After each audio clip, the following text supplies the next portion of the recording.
This is the Action Movie Guys podcast, bringing you action movie reviews from across the decades, plus box office numbers and insight like never before. And now, your hosts of the Action Movie Guys podcast, Alex and Nate. Welcome, everyone, to a brand new episode of the Action Movie Guys podcast, episode 117, The Transporter 3 from 2008. I'm your host, Alex Figueroa, and my co-host is Nate from Netflix Reviews. All right, Nate, how long has it been since you've seen Transporter 3? All right, so if you guys listen to our previous shows, you will know that I loved Transporter 2, and I like Transporter 1 a lot. I've seen those a lot of times. I have seen Transporter 3. I think this was my third time watching it. It was either my second or third. I saw this at the theater, and I might have watched it when it came out on Blu-ray, and now this time. So I'm going to say this was my third time, but it's been at least 6, 7, 8 years since I've seen it. Yeah, look, for me, this is actually the first time watching this movie. I didn't see 2 and 3, and it's actually an interesting movie. So I can't wait to talk into it. But yeah, this is the first time me actually watching. So it's pretty cool when we sit back and we watch these action movies for the first time and talk about them amongst. Yeah, that's the best part about it. But with that said, let's get right into some box office numbers from The Transporter 3 from 2008. Domestic, this movie came in at a whopping $31 million. International, $77 million on a worldwide total of $108 million on a budget of $40 million and opening weekend of $12 million. Well, that's why they rebooted it, because Statham probably didn't want to come back at that point. He was like, I've moved on. I've done 3. Now I'm doing these Expendables movies and stuff like that. But they all made money. Maybe not, these are not monster hits, but this is also Lionsgate. It's a smaller studio. You have like the big 5. I always called Lionsgate the like medium 6th as far as the studios.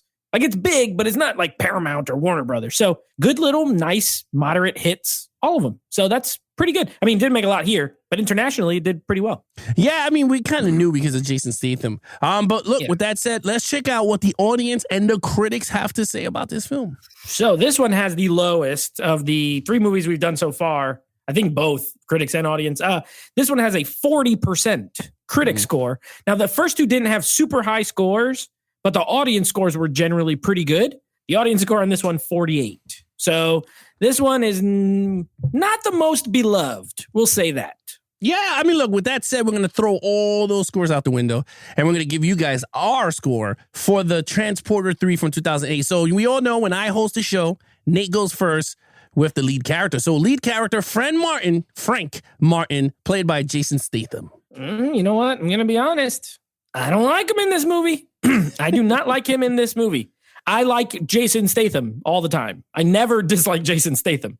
I do not like Frank Martin in this movie. He has no real good attachment to anything in this film. See, the reason the first one was really good is because he had that attachment to the girl, that he discovers in the trunk. He had the rules, right? Establish all the rules. He was cool. It's awesome. And then he has the attachment to the girl and whatever. The second movie has the attachment to the kid, and they did a good job. He's driving this kid. He wants to protect him, and he's still cool. You know what I mean? And this one, he didn't lose any of his cool factor in this movie. He's still cool. Still looks great with his shirt off. Still looks great in a suit. You know what I mean? He has a cool car. He has a nice house. But I don't know, you're going to go in a second. And I don't know if you're going to agree with this. But even he seemed like bored, like he didn't want to do these movies anymore by this point. You know what I mean? And when the actor doesn't really want to do it, it affects the character. I don't think Statham, again, I don't think he's bad in it. But no, Frank Martin, I didn't like him in this. They didn't really play up the whole rules thing. They do. Other people mention them at this point. You know what I mean? Like he doesn't even really bring them up. And this character had no real reason to be in this, like in the whole scenario, which we'll get into in story. But I really didn't like him, and I hate to do this, but I feel in my heart I must, and I gave him a 2. I didn't like the character of Frank Martin in this film. That's very interesting. All right, look, for myself, I didn't give him a 2. I do agree with you on all the points. He did not look like he was having fun with this movie like he did in the first movie. His aneurysms, I hope I said it, mannerisms. Mannerisms, yeah. Yeah, mannerisms changed. I felt like they changed. It was weird. Like he was making fun of the rules that he made, and he goes, "Oh, it's time. You can always break rules." No, that was what suspended. Yeah, that was like what set you apart in the first movie was your rules, your set of rules. Don't look at the thing. We don't give your name. Don't do what X, Y, and Z. And I felt like this movie was just like not a nod to the first. It had the same feel a bit, but like they just neglected what the first one made it so special. I guess that's what I'm trying to say. Like the first one was so special, but they kind of neglected a lot of parts of what made the first one so good. And I felt like that was one of them. They changed like his whole rules thing. His cop friend was not annoying like he was in the second movie. He was actually really good in this movie. They toned him down a lot in this one. Yeah, they did. He played the part well, his cop friend. So I thought that worked well. But yeah, man, I gave him a 3 because I kind of liked him in the action scenes. And when he talked, I mean, he was a believable character. It's not like he lost that essence of Frank Martin. So I gave him a 3 because I felt he was good in the role. He wasn't great. And he was not perfect as Frank Martin. So I deducted a few points because I had him at 4 from the first 2.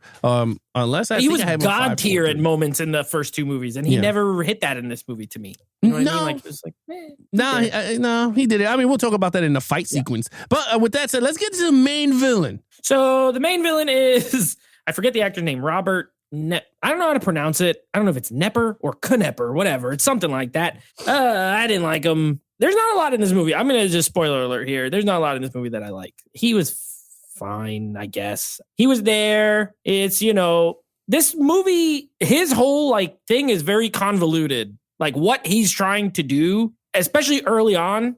It's like, what is he trying to do? What is he trying to do? And why is he doing it this way? You know what I mean? Like, for example, he's the main villain, right? And he comes through. And he's trying to, early on, he's trying to get Frank Martin to do the job for him to drive this girl. He doesn't want to take it. He recommends a friend, okay?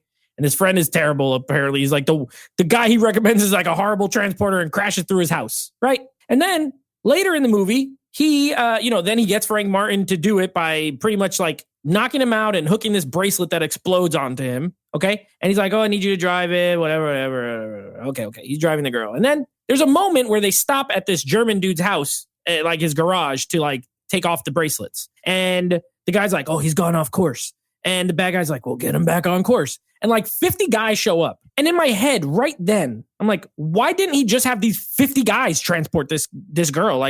You know what I mean? And this ties back to why Frank Martin, and I know it ties to story, but my point is, as a villain, I just felt he was fairly inept. I didn't, his plans didn't really seem that good. He's just a guy in a room for most of the movie. You know what I mean? Like watching from computer screens.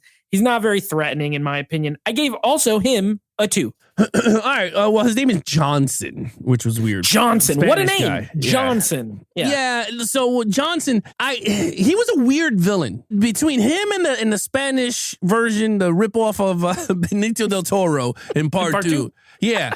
They both had the same character style, right? Like they both told people what to do, right? He was controlling the situation, right? The entire thing, Frank put the, code 215, whatever, and then it gives him the course to where to go. Yeah. And did he fight him? Yeah, he fought him. Was he menacing? No, he was not. And that's the thing. I felt like with this character, I mean, he was good. I'm not going to say he was great, but he was good. He was a villain, but he was better than the first guy in the first movie as a villain. I agree with that. I thought he was way better. So with that, I gave him a 3. I thought in terms of a typical villain, I think he had everything there laid out. I just think they didn't put the right poise or whatever they didn't give him the right notes to finish him out or flesh him out. And I agree with the point about the villain in 2. They're similar. The reason I like the guy in 2 better is he has this, and the whole movie has this over the top quality that, this guy doesn't have. This is more in tone. And I think it was what you were trying to explain. Yeah. This one in tone is way more like the Transporter 1 than it is Transporter 2. That one's way more goofy and cheesy. This one is accidentally cheesy, but it's trying to be more like 1, right? So I think that's what you're explaining. Yeah. Action scenes. Yeah. So the action scenes are fine. They're fine. They're fine. The action is never the problem in a Transporter movie, in my opinion. If there's things wrong, it's not there. Jason Statham's still good in the fights. I think they overdo at this point now, they've reached the point of overdoing the like 1 versus 10 guys fight that happens in all these movies. The first one, he had the the oil and all that kind of stuff, and it was cool, right? And then the second movie, at least they try to differentiate it because he had like in the house, he had all the tools and the pipes and the hose and all that. And this one, he literally just punch and kicks. There's nothing. He uses his jacket at one point to like, slip out or whatever. Statham's good in the action scenes. He's always good in the action scenes. We love him on this podcast. I don't think we really ever talk bad about him. He looks great in the action scenes. He does his own fights, which is admirable. So the action scenes are good, but that's all they are. They're good. And they're horribly edited. Absolutely. I counted at one point, Alex. I was sitting there watching this movie. I said, I want to see how many cuts there are in this like 3-second span. And it was 7 cuts. When you cut something 7 times in 3 seconds is the hard. There's no reason for that. And they're filmed bad. That's my problem with them. The actual, what's happening in them is fine. And then there's the corny part with the car when it's like driving sideways and stuff like that's like, okay, now physics is coming into it and it's not good. So I give it a 3. I give that a 3 only because I like Statham. The action scenes are fine. I just wish they were filmed differently. They're just chopped to hell. And I hate that. I agree. I did notice that this had a lot of the taken cuts to make Liam Neeson look good in the fighting sequence. I think the guy who directed this directed one of the, not the first, but maybe the second or third Taken movie. Yeah, I felt that whole fast cut, which makes no sense because Jason Statham doesn't need cuts because he's good. He's so good at how he fights. So it was weird. I gave the action scene, I gave it a 4. I liked it. I felt like it was more martial arts based than a random guy just fighting. Because again, Jason Statham is more martial arts for some. He's like the Van Damme we call him on this podcast. We call him our modern. So you see that, and I'm okay with it. Him in the garage felt so weird because it felt so choreographed. It didn't look natural. It was like you got 20 dudes, and you mean to tell me these 20 dudes are not going to bum rush this guy at one time? But no, they all took their time to fight this guy, which made no damn sense. Classic. Yeah, classic. So I thought that was cool. The driving sequences, again, was always fun. I always thought the transporter, that's the bread and butter of the transporter, is the driving sequences, him getting out of situations. But the problem is that I could allow the whole him on 2 wheels going between trucks with like 007 because we've seen it in 24 films that his car, like he could do it. He's a spy. Yeah. With the transporter, I can't allow that disbelief because we never got that in the first movie. The first movie was a normal transport. He's a guy. He didn't do all these like him doing stupidity stuff. Like I don't mind the whole license plate flipping and all that. That's normal spy stuff, right? Like that's cool. When you take this whole thing and then all of a sudden you're driving backwards, which I was like, okay, that's cool. But then all of a sudden his car's in a 2 and then he goes between 2 trucks, and I'm like, this is not what we signed up for in the transporter movie. So that deducted some points on that. Then when he drives, like for some reason, and we're going to talk about this in the story, but he drives this car. First of all, the car was underwater for like God knows what. The water filled up the engine. The car turns on and he can still drive it like normal. Granted, you see him tinkering with it, but still blew on it and all the water came out. Yeah. The engine block is filled with water. Come on, let's just be honest with this. It's not an underwater car. But anyway, that happens. He drives the car off a bridge on top of a train moving. Stops perfect. I mean, the car just like a perfect stop. Had no tunnels coming around, so it can't knock the car out of the way. And to me, that's where I was like, I understand what you were talking about because you said, oh, the next movie was going to be more ridiculous. And that is ridiculous. And again, if it was a 007 movie, I would have said, you know what? I'm going to wipe my hand clean because he will do something like that. Takes his Aston Martin and dump it on top of a car, hit a button, and the tires will become magnetic and it will seal into the train so it can't move. My man just put the damn thing on park, on drive.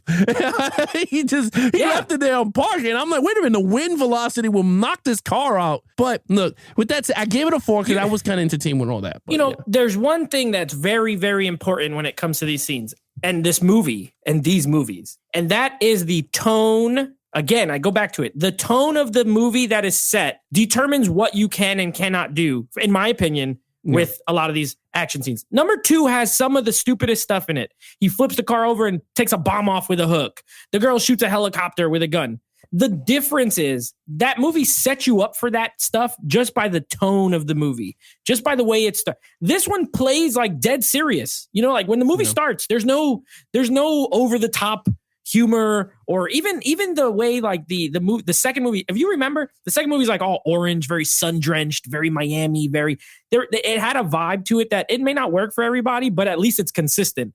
This movie, it wanted to like do the same stupid stuff, but it wanted to have like a serious tone like the first movie, and it didn't work. You know, you can't be a serious action film and then have this stuff that you're talking about that's so ridiculous that it doesn't work, in my opinion. So I agree with you. All right, storyline.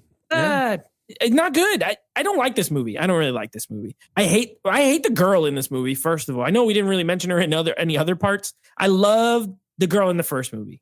She's great. She's very sweet. You want her to live. You agree with her plight. You know what I mean? Like, you're like, yeah, dang, go. There's not really there's the mom in the second movie and she's hot, but you know, she doesn't really have like a big arc. But this one, she's like a main character and I don't like her. Valentina or whatever. I'm not a fan. I never liked her. I never got their dynamic. It just didn't make any sense to me. You know, it's just too, again, I said it with the villain earlier. It's too convoluted for this kind of movie. This should be very easy. This should be very simple. And the way they try to set this up, you know, like early with the boat, with like the mysterious, you remember in the boat in the beginning, and they find that like vat of toxic waste or whatever, and it like makes them all die and stuff like that. And they don't revisit any of that for like so long that you forget it even happened. And then when you're watching it, you're like, well, why did that happen? But because they take so long to explain it, I think it's poorly written. And I know this was written by Luc Besson and I think Robert Mark Kamen. And they wrote, they worked on all 3. But I don't know. This felt like just a different movie than the other ones. And I don't really like it. I gave the story a 2. I'm not a fan. Storyline. I agree with you. This storyline. All right, let's just do it this way. The storyline felt like 2 different movies. Okay. The first movie, we had this toxic Avenger type thing in the suitcase. And then all of a sudden, in a dome. And I was like, what the hell are we watching? It did not feel like a transporter movie. I'm just going to be honest with you. It started off with no transporter at all. It was just a boat. And I'm like, yo, this is like straight out of a Lethal Weapon movie. Or I don't know what we're watching here. It did not work for me. I'm going to be 100% with that. I did not know what the hell we were watching. Then we got to the Frank Martin, right? He's fishing with his friend, which I was like, okay, that's cool. Yeah, but while he's talking, Malcolm, which is his friend, is doing all the car scenes. So you can see when they're talking and everything's the action sequence. And I felt like it did not work. To me, it didn't work. Then he crashes into his house, which I was just like, I guess it was sheer luck, because if he was sitting on the couch, he would just got ran over. So I was like, okay. So he moves to get his phone. He crashes into the car. Then there's this, and this is where I think the movie had potential. I love the device. If he gets away from the car, it explodes. 75 feet, I believe, 25, it will activate. Yeah. I thought that was genius. I said, yo, this is actually pretty good. But they never took advantage of it. They never did. Like, it never did. Which I was like, man, you could have had a great... And I was thinking to my head, like, man, the action sequences that I would have wrote alone with that whole topic of him with the gotta be 75 feet. I'm like, you could do so much with that. And we never got it. Because the whole movie, he's in the car. So it's like, damn, what happened if there was a cool sequence that, yeah, you did have the guy take the car and trying to blow him up, but it would have been cool if he was driving another car and he's like, you know what I mean? Like, they having a side-to-side driving. That was one of the best parts as far as the action. Like, I like that because there's suspense to it. You know what I mean? Like, they could have done so much suspense, like, oh, shoot, the car's getting away again. Or, oh, no, he's getting too far, or this or that. You're right. I agree with you 100%. Like, imagine if, let's say they take his car, right? And he gets in on another car and he's driving against his car so he could keep up with the 75 feet. And he does some ridiculous thing to jump into the car. You would have been more entertained with that. Going, sheesh, that is pretty cool. I felt like the action scene, him riding a bike, to me didn't work because it's like, dude, this car would have outpaced you 2 seconds ago. Like, it didn't work for, and then he was doing bike tricks. Like, if my man was in BMX. So anyway, long story short, I did not feel him and the girl. The girl was annoying. I'm sorry. She was annoying. He's like, get in the car. She's all with I'm going to take pills. And oh my God. Oh my God. And she has to go pee. And then she pees because it's 75 feet in the store. I would have been like, yo, girl, get out of here. It's so gross. Anyway, she pees in I just felt like it was so much potential, man. And it's so sad because it had potential. I was like, man, this is a good concept. But the ending did not work for me because the car, he was like, wait a minute, I'll be right back. And he drives the car off the damn train into the other car, then whips the guy's ass. And I was like, this is not it's like, it didn't work for me. Like, it did not work for me. So anyway, I gave it a 2 storyline. I didn't like the storyline. I thought it fell flat for me overall. So overall, this is my least favorite of the transporter films, the Statham transporter films. I don't like, you know what I hate about this movie? I hate the way it is directed. It bothers me. I hate the editing. I hate the white screen flash thing where it like goes fast edit and then the screen turns white and then it cuts to another thing and then the screen turns white. I don't know if you know what I'm talking about. I absolutely hate it. And it happens like 450 times in this movie.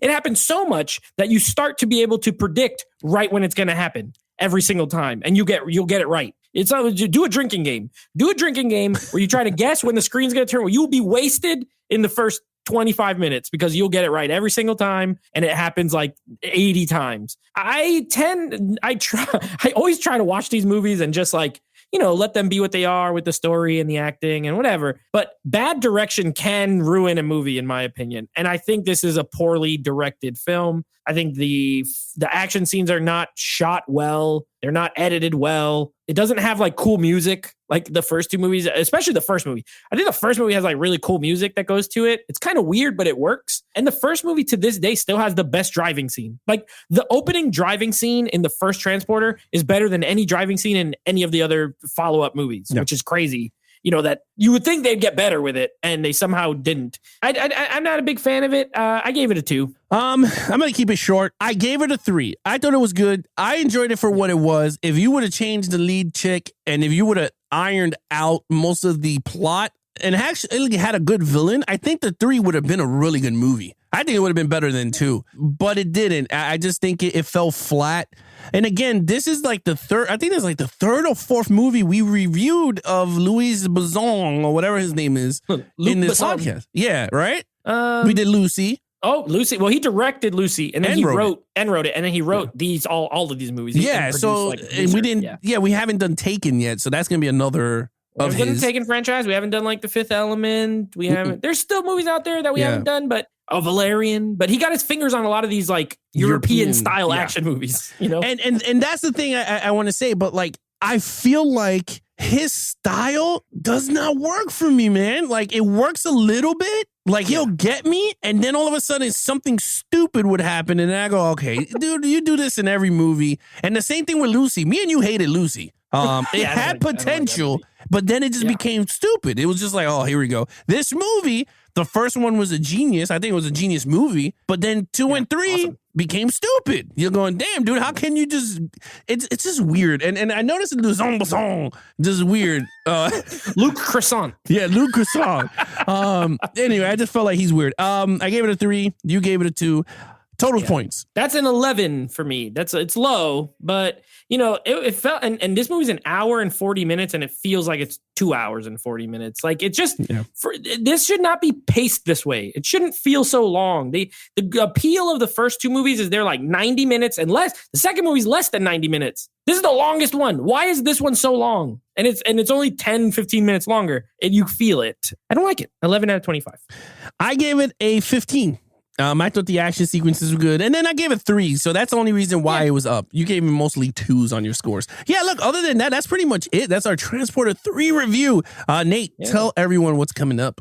All right, here's what we got coming up. Wrapping up the action movies that no one talks about series for this month of December. We have Doomsday. I know that's a first time watch for you, right, Alex? Can't wait to talk about it. Very excited. So we're going to be talking about some Doomsday next episode. And then following that, we're moving on to a new year, 2022, January. You know what that means. New month, new franchises. So we will be doing, this is, you know, I won't lie. I'm surprised it took us this long to get to this franchise because it is, if you're talking about just box office, this is a monster. This is a juggernaut of a franchise. If you also talk about people who hate it, a juggernaut of a franchise. So I'm looking very forward. We're going to be doing the Transformers series of movies. Oh, Lord. This is going to be fun. I genuinely am excited to talk because I know you haven't seen all of them. I have not seen. I seen The Dark Side of the Moon. Which one's that one? Third one? Is that two? Third. Okay, Three. so I haven't seen 4 and 5 at all. Okay, so you haven't seen the Wahlberg ones. Okay, No. So we're going to be doing all of them. The LaBeoufs and the Wahlberg ones. We'll be doing all of those. Okay. And then our new month, our other month, speaking of, this is Mark Wahlberg month. And I love me some Mark Wahlberg action films. I'm not going to lie. And we're starting off with another Peter Berg movie. You remember we love The Kingdom, Deepwater Horizon, starring Mark Wahlberg, directed by Peter Berg. So that'll be our first in the Marky Mark month of January. I can't wait. I'm very excited. Actually, that sounds pretty good. We got a good lineup for next year. I mean, we got some DC, Killer. we got Marvels. I mean, we're hitting the DC superhero movies too. So you guys gonna have a treat in the superhero fun. We got Dirty Harry next year. We got, I think Die Hard is next year. We got some heavy hitters. Yeah, we got a lot of good ones. And the Supermans with the Christopher Reeves all the way up to We're doing Henry all the Cavill. Supermans and all the Spider-Mans next year. And all So the Spider-Mans. Oh, look at that. It's gonna be very fun. Yeah, it's gonna be fun revisiting it. And by then, Spider-Man No Way Home will go right into that whole list. And It's it'll in be a there. first time watch for me. So right. it's going to be really good. Yeah, so it's going to be actually pretty fun. All right, guys, if you guys want to follow us on our social media account, please follow Nate over on Instagram at NateFlix Reviews. Check out the podcast with him and his friends called NateFlix Movie Reviews. Anything action movie, guys, please go to www.youtube.com/levelsofgeeks for our video version, or subscribe to our audio version on Apple Podcasts, Stitcher, anywhere you listen to your podcast on. Search for Action Movie Guys. And of course, if you guys want to follow Levels of Geeks, you go head over to Twitter at Levels of Geeks. That's where I put a lot of our stuff up. But other than that, I'm your host, Alex Figueroa, and that is Nate from Netflix Reviews. be awesome to each other and geek out.